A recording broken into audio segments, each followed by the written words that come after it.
Video महत्त्वाचा save करा आणि शेअर पण करा।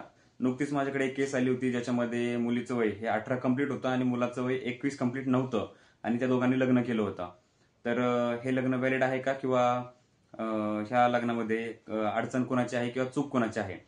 तर पोलिसांकडे जेव्हा हा मॅटर गेला तेव्हा पोलीस मुलीच्या आईवडिलांना म्हणत होते, कंप्लेंट घ्यायला त्यांनी एकतर नकार दिला आणि सांगितलं की मुलीचं वय 18 कंप्लीट आहे आणि मुलगी मेजर आहे आणि मुलाचं वय 21 कंप्लीट नाहीये, म्हणजे मुलगा लग्नासाठी पात्र नाहीये, त्यामुळे मुलगी ही गुन्ह्यात सापडते आणि मुली चूक आहे असं पोलिसांनी सांगितलं।